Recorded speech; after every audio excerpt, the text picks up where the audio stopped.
Bonjour et bienvenue sur la chaîne Rêve, Crée et Transmet, la chaîne pour vous aider à cultiver et à nourrir votre âme d'enfant. Je me présente Mélissa Nittenberg, créatrice de Rêve, Crée et Transmet et coach en rêve. Aujourd'hui, c'est une rencontre un petit peu particulière que je vous propose.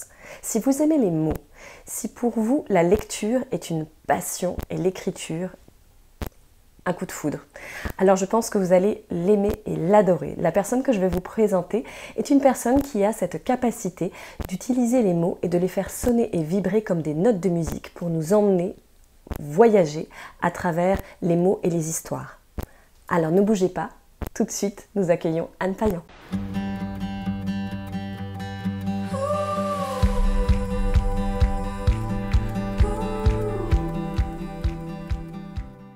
Bonjour Anne. Bonjour Mélissa. Merci d'être venue sur la chaîne de Rêve, Crée et Transmet pour pouvoir nous transmettre aussi à ton tour ta passion de la lecture. Voilà, c'était vraiment super que tu viennes justement pour cette interview. En quelques mots, est-ce que tu peux te présenter aux personnes qui tu es, qu'est-ce que tu fais? Parce que voilà, j'ai un petit peu expliqué qu'on allait faire un voyage dans les mots et la lecture. Ouais. Voilà, qui tu es et ton projet. Alors, je suis bibliothécaire et lectrice à haute voix. J'ai la double casquette à l'heure actuelle. Donc, le métier des bibliothèques, je navigue dans ce métier, dans cette profession, parce qu'en fait, il y a plusieurs manières d'exercer cette profession. Depuis 15 ans. Et puis, depuis 8 mois maintenant, j'ai monté mon entreprise pour être lectrice à haute voix dans toutes sortes de contextes, auprès de toutes sortes de publics, dans des maisons d'accueil spécialisées, dans des écoles, dans des bibliothèques, dans des librairies, dans des prisons et dans des maisons de retraite. Je crois que je l'ai déjà dit. Voilà, auprès de toutes sortes de publics. Plein de publics différents. Voilà. D'accord. Et est-ce que la lecture, ça a toujours été quelque chose qui t'a passionné? Est-ce que c'était toujours cette voie-là ou c'est quelque chose qui est venu à toi un peu plus tard? Alors, j'ai toujours baigné dans les livres, on va dire. Disons, voilà, j'ai grandi avec une maman et 2 sœurs. Il y a toujours eu des livres à la maison, toujours eu de la lecture, et puis suivant les périodes de ma vie, je lisais ou je lisais moins.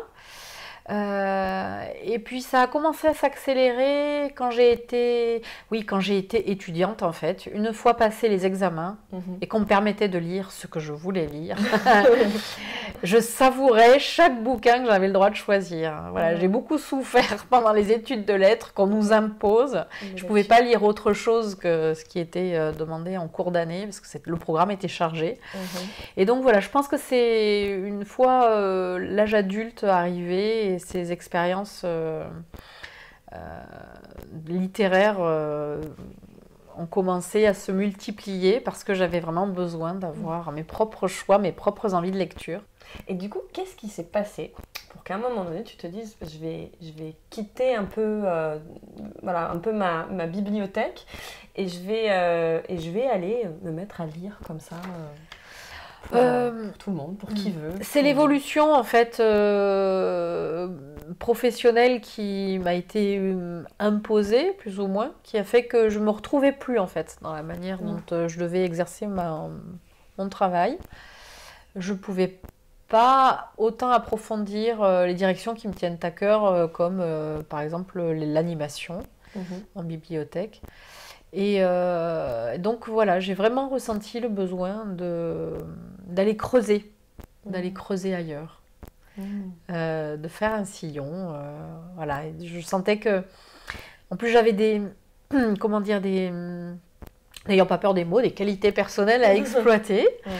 Donc voilà, tout ça mis bout à bout, la remise en question professionnelle et personnelle a fait que j'ai cherché, mais pendant un moment quand même. Ça ne s'est pas imposé à moi tout de suite. Parce que être lectrice à haute voix, ça me semblait un petit peu fou.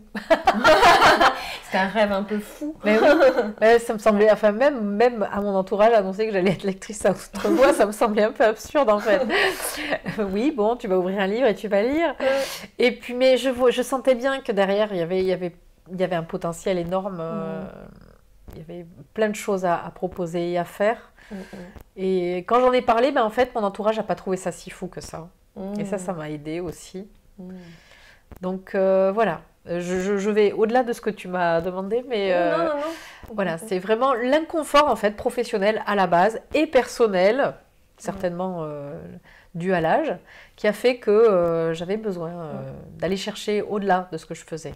On a parlé de ça aussi ensemble sur le fait que il arrive des moments aussi dans sa vie où on remet un peu tout en question, en cause, où on se dit bon, mais qu'est-ce que je viens faire là, quoi. Et toi, tu as eu vraiment ce moment-là, à un moment donné, que tu as senti Oui, il y a eu un espèce de basculement, quoi, quelque chose. Et ça a été, c'était une remise en question globale. Ça, c'est pas juste limité effectivement à mon activité professionnelle. Voilà, un moment où j'ai eu besoin d'aller chercher au-delà de ce que j'étais à ce moment-là. Mais voilà, avec une recherche sur plusieurs mois, voilà, avec de l'inconfort que ça implique, l'anxiété, même la peur par moment, même si mon projet n'était pas si fou, parce que concrètement, créer une entreprise avec aucun investissement à faire à la base, puisqu'il n'y en avait aucun. Les livres, je les trouve dans les bibliothèques. Et après, j'ai proposé mes services auprès des structures qui m'intéressaient. Et c'était oui ou non. Donc, il n'y avait pas... Je sais pas... Mais ça me semblait un peu fou. Mais voilà, la mise en pratique, finalement... un pas après l'autre. Et en fait, on s'aperçoit que finalement, on est tout à fait capable de le faire. Exactement. Et puis, une chose belle aussi que tu as dit sur le fait que finalement, toi, tu pensais que les gens allaient dire que c'était complètement fou et que finalement, ton entourage a dit non, complètement. Et que les choses se sont ouvertes. Donc, que finalement, quand on commence à faire un premier pas de courage aussi vers un peu ce qui nous botte, ce qu'on a envie, il y a des portes qui s'ouvrent. Oui, voilà, tout à fait. J'ai même une collègue qui m'a dit, mais il y a des années que je t'en ai parlé, il y a des années que je t'ai dit que tu étais capable de faire ça. Et en fait, je l'avais... C'était comme une graine qu'elle avait semée. Si on continue sur la métaphore du sillon, c'est vraiment ça. C'est comme une graine que les autres avaient semée, en fait. J'avais ces choses-là en moi. Je les avais bien intégrées, mais je me les avouais à moitié. Et puis à un moment donné, voilà, quand on regarde les choses en face, finalement, parce que c'était un peu ça, hein, c'est accepter de regarder les choses en face, les choses qui étaient déjà un petit peu émergentes. Et puis, voilà, cultiver ces petites graines pour les faire grandir. Il y a un Québécois que j'aime beaucoup qui s'appelle François Lemay et qui dit, alors ça va faire un peu abrupt si je dis comme ça, souvent il dit demande, parce qu'il tutoie, il dit demande et ferme ta gueule et écoute. Et voilà, il insiste sur le fait que des fois on a en fait les réponses, mais c'est comme si on a tellement de langage, de dialogue. Alors pour moi, le ferme ta gueule, c'est ton ego. Ferme ta gueule. J'ai mis, pardon, j'ai tapé sur le micro, je crois. Mais oui, je pense qu'il faut vraiment apprendre à son ego à se taire un peu, quoi. À la mettre en sourdine, parce que je pense qu'il nous muselle souvent. Et moi, je le sens sous forme d'angoisse, en fait. Quand il est trop présent, il y a l'angoisse qui est là. Et quand j'arrive à lui dire, bon là, ça suffit, tu me lâches. Stop. Et on avance, mais le cœur léger, ça fait du bien. Comme tu sais, sur Rêve, Crée et Transmet, je partage très souvent ce que j'appelle des bouffées d'oxygène. Parce que pour moi, alors des fois c'est sous forme de livres, des fois c'est sous forme de films aussi, ou de capsules vidéo. Et j'aime bien cette notion de... On en parlait tout à l'heure quand je te disais est-ce que tu vas pouvoir peut-être nous dire quelques livres qui sont importants pour toi? Et tu disais mais c'est compliqué. Parce que finalement, les livres, ça arrive à un moment... À un instant T, ça va répondre à un besoin qui ne sera pas le même plus tard. Donc c'est compliqué d'en avoir des préférés. Oui, c'est compliqué. Alors je te disais, il y a un texte qui, n'a jamais... son intérêt ne s'est jamais démenti dans ma vie, c'est Le Petit Prince de Saint-Exupéry. J'y ai toujours puisé des choses. Quel que soit mon âge, quelle que soit ma problématique, voilà. J'ai toujours été déjà absorbée par cette poésie du texte. Et puis au-delà, voilà, il y a une philosophie qui résonne très fort chez moi. Et après, voilà, en fonction des moments, il y a même parfois des livres, c'était assez troublant, mais peut-être qu'il n'y a pas de hasard, hein, qui me sont tombés dans les mains à des moments très opportuns. Alors que je ne savais pas du tout. Je suis une lectrice, je papillonne. Certainement d'ailleurs dû au traumatisme des études de lettres, parce que c'était trop imposé, comme je te l'ai dit tout à l'heure, et maintenant j'adore papillonner. Un livre me tombe dans les mains, hop, je l'ouvre, je regarde ce qu'il y a dedans. Et donc parfois, voilà, des livres me sont arrivés dans les mains de manière un peu miraculeuse, quoi. Voilà, et ils comportaient des réponses pour moi à un instant T. Et si je dois m'interroger sur le dernier moment où des livres m'ont apporté des réponses ou m'ont au moins permis d'avancer dans une problématique, c'était les romans de Laurent Gounel. Voilà, qui... Je n'ai pas un titre en particulier à l'esprit. Je crois que j'ai lu Dieu arrive toujours incognito, je ne sais plus le titre exact. Mais voilà, celui-ci a tout de suite résonné très fort sur la problématique que j'avais à ce moment-là. Et ensuite, j'en ai lu plusieurs. À un moment donné, je me suis dit, allez, stop, c'est bon. Il m'a dit ce qu'il avait à me dire, ce monsieur. C'est rigolo parce que moi, je me rappelle justement d'une bibliothèque où j'avais été et la bibliothécaire tout de suite m'a conseillé un livre de Gounel. Je ne la connaissais pas. Elle me dit, vraiment, ce livre-là, il est fort. Et je l'ai dévoré. Du coup, après, je l'ai passé à mon homme. Il l'a dévoré aussi. Bien. Oui, comme quoi c'était une bonne bibliothécaire. Elle a senti chez toi. C'est incroyable. C'est ça que je trouve absolument magique. Cette capacité de pouvoir sentir et puis d'amener différentes palettes de couleurs. Et puis, je trouve que c'est un métier absolument fabuleux parce que vous avez un impact incroyable sur la vie des gens aussi. Parfois, c'est vrai. Alors, moi, je suis pas un bon exemple parce que le conseil de lecture, c'est pas mon exercice préféré. Je considère que c'est très intime, la lecture. Donc, j'ai du mal à dire aux gens, voilà, enfin, à leur mettre un livre dans les mains. Après, il y a des gens que je connais un petit peu mieux. Et effectivement, comment dire, j'ai la prétention de sentir un petit peu ce qui pourrait leur convenir à ce moment-là. Et souvent, c'est vrai que je dois reconnaître que ça fait mouche. Les gens me ramènent le livre en disant « Oh, ce livre, génial. Vous n'en avez pas un autre de cet auteur ?» Mais c'est vrai que c'est des moments quand même, voilà, où c'est très satisfaisant comme moment professionnel, parce qu'on sent, voilà, effectivement. Enfin, on n'est que des passeurs. On n'est que des passeurs entre ce que ces auteurs ont délivré dans les textes et puis les gens qui les reçoivent. Alors du coup, super bonne transition. Salut passeurs. La chaîne s'appelle Rêve, crée et transmet. Est-ce qu'il y a un des mots qui résonne les plus pour toi, lequel a le plus de sens pour toi, lequel est le plus important, ou qu'est-ce qu'ils veulent dire pour toi ces mots? À l'heure actuelle, transmet. Ouais. Avec les heures de lecture que je peux faire auprès de plein de gens différents, j'ai l'impression de transmettre quelque chose. Complètement. Mais il a fallu beaucoup rêver et créer d'abord. C'est la graine en fait. Voilà. La graine. Comme tu parlais tout à l'heure de ce rêve le plus fou. Et souvent, dans Rêve, crée et transmet, je parle aussi de... J'avais fait un article sur la transmission et sur le fait que dans la transmission, il y a toujours ce film pour moi de... Alors, c'est Sean Connery, c'est pas Sean Connery, c'est Sean Penn, qui s'appelle Into the Wild, qui est adapté d'un livre. Et en fait, ce que je trouve fabuleux, quand j'ai vu ce film, j'avais pas lu le livre en fait, et donc ce destin de ce journal en fait, de cet homme qui quitte tout et qui retourne dans la nature parce que pour lui c'est trop important. Et en fait, il se rend compte, quand il arrive en connexion avec la nature, qu'il est passé à côté d'un truc, c'est de transmettre en fait. Parce qu'il se rend compte que finalement, il n'y a pas de bonheur sans l'avoir transmis. Ce film et ce livre m'insupportent, justement pour ça. Je piaffe tout le film ou tout le livre en me disant c'est pas possible, à un moment donné, il va comprendre. Mais non. Et vraiment, j'ai eu du mal. Mais il il a eu besoin d'aller au bout de ça. Ouais, pour ouais. arriver à le comprendre et à le réaliser. C'est vrai. Et Et ça mérite.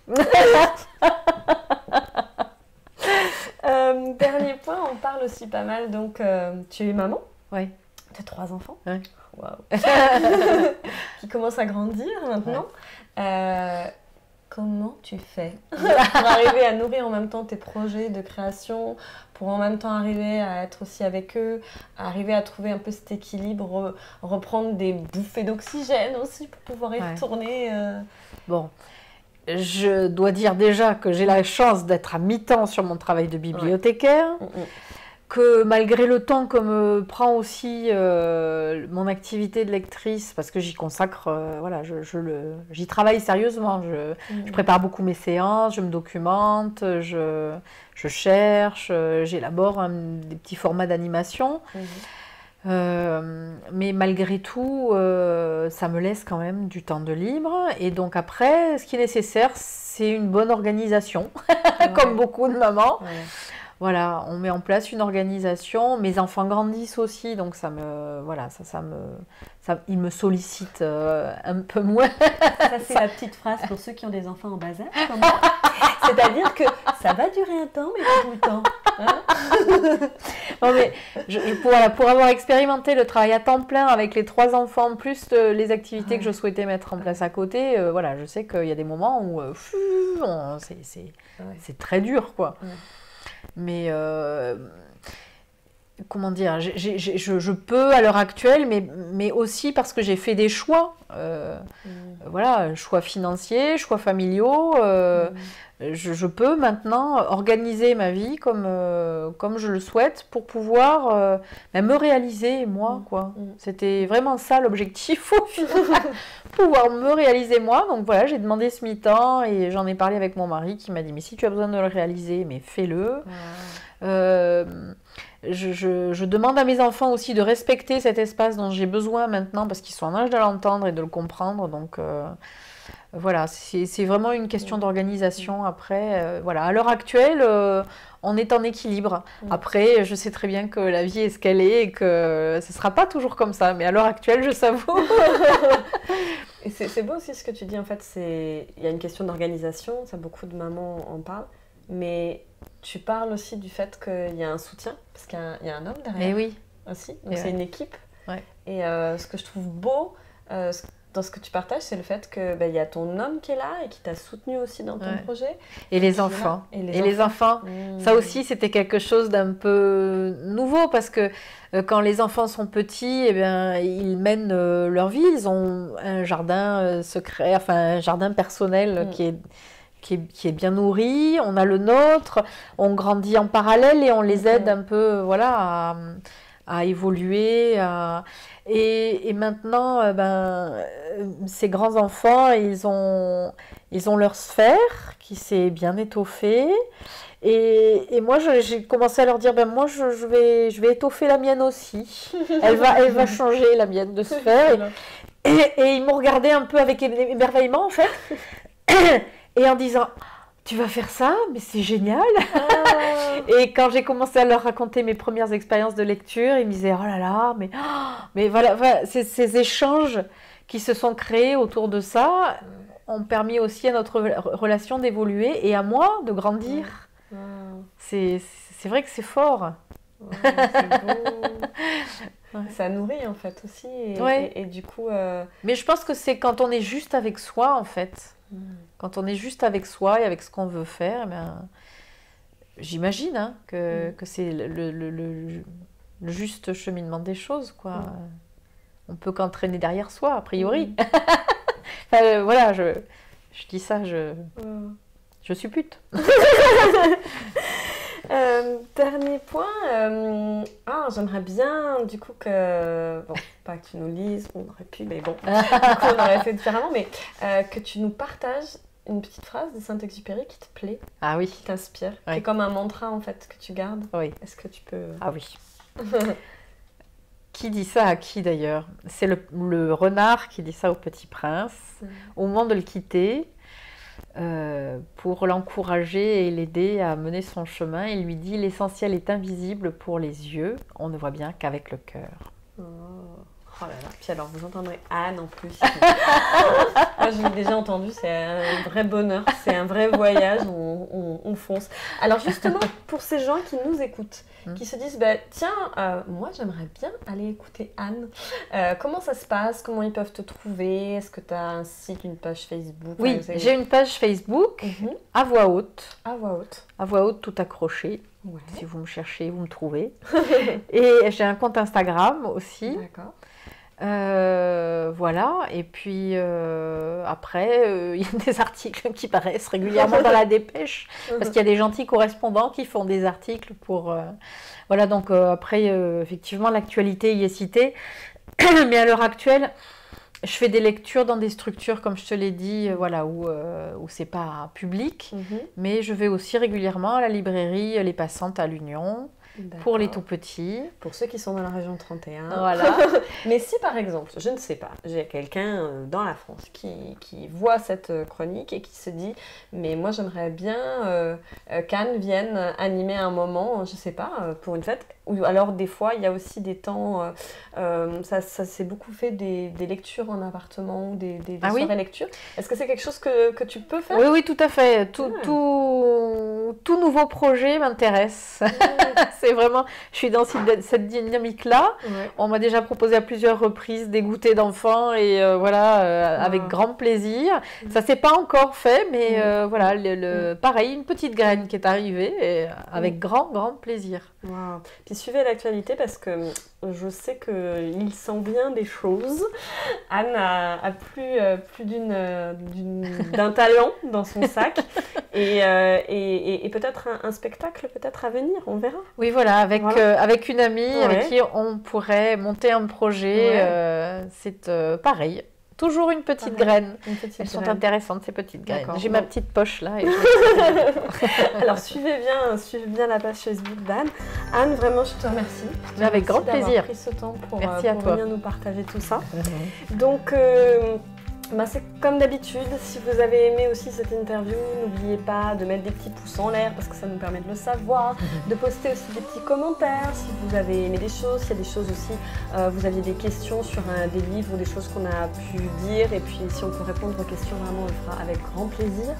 N'hésitez pas à partager cette vidéo sur les réseaux sociaux et tout ça et voilà parce que c'est aussi comme ça qu'on existe. Et je vous remercie, je vous dis à très bientôt sur la chaîne de Rêve, Crée et Transmet. Et puis n'oubliez pas de nourrir et de cultiver votre âme, c'est très important. Au revoir. Au revoir.